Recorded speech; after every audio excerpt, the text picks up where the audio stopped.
Well, let's jump to Chianti, and you had mentioned there might be something new, or there is something new going on over there. Yeah, well, it's new, I guess, but it's not. Let me just pull up something so I don't give any wrong information.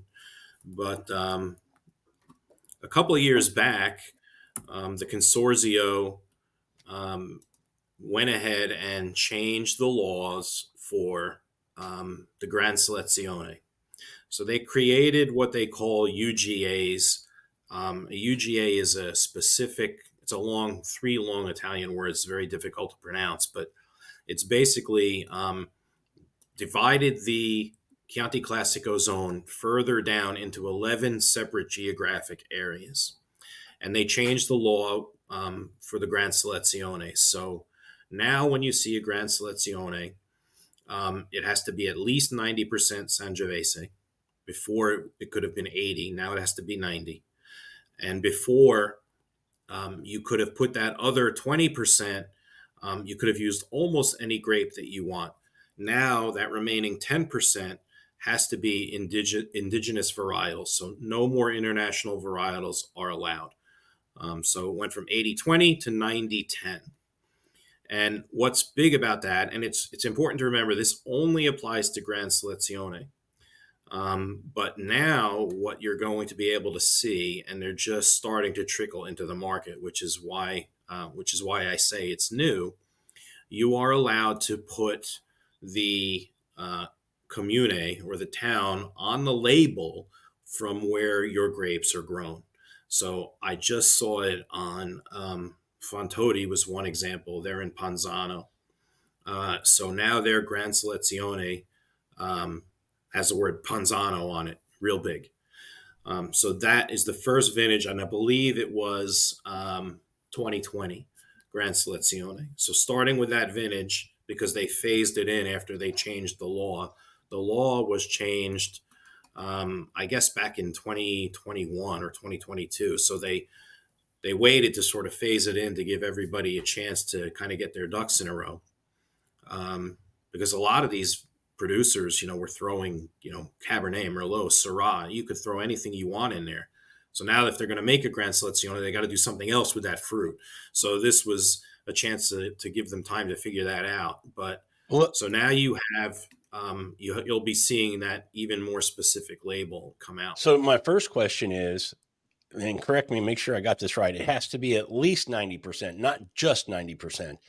So that means, could we Correct. see more 100% Sangioveses from the? You, yeah, you are, Yeah, you are. that's what I think. But you already were. I mean, in a lot of ways, you already were. The Grand Seleziones, people went straight to making it 100% That's kind Sangiovese. of what I They think. didn't have to. Yeah, Yeah, I think what Chianti really wants to do, at least with their Grand Selezione, and no one has told me this, but I think they're just trying to raise the stature to the point where it's kind of at the level of Brunello. They because Brunello is 100% Sangiovese, different clone, but still Sangiovese. I think they want to be seen in that same light because Brunello has a lot of prestige that Chianti Classico doesn't always have. But the irony of it is, some of these wines, while you can find a great Grand Selezione for say $40, a lot of them are 75, $100, yeah, and it's like at that price, there are a lot of Brunellos that are less money. right. So I'm like, I don't know what you guys are trying to do. You're trying to get people to, the Grand Selezione production from Chianti Classico is only about 6 or 7% of their total production.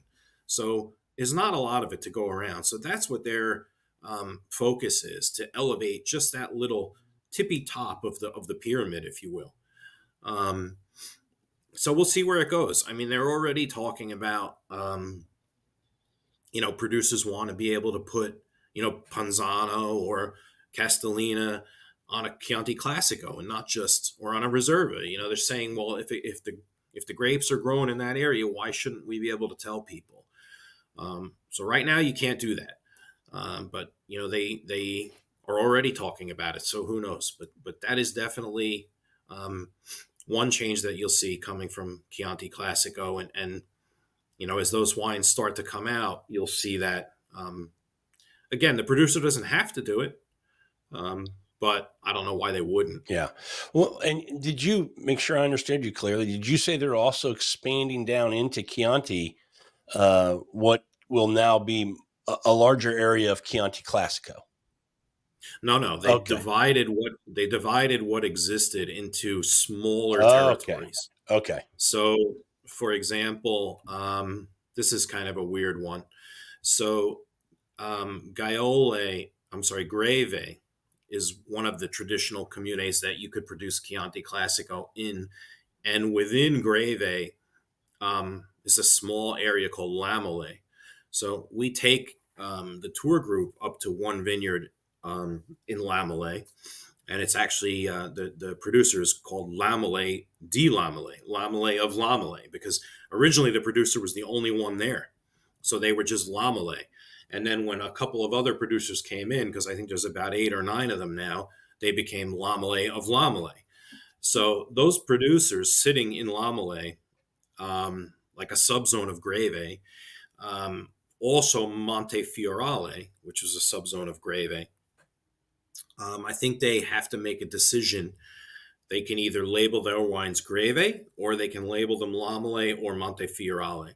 So they have to make that choice, and once they make it, it's binding. So it's a little bit of a strange situation in that sense. But Montefiorale and Lamole and Valjali were that's another hard word to say. It's a little town, Valjali. Those were three of the UGAs that were carved out of existing, um, you know, geographical areas. Okay. Okay. So Good. That makes me feel better. But yeah, understanding it might be difficult, but I'm glad that the region that is Chianti Classico hasn't expanded. Yeah. correct.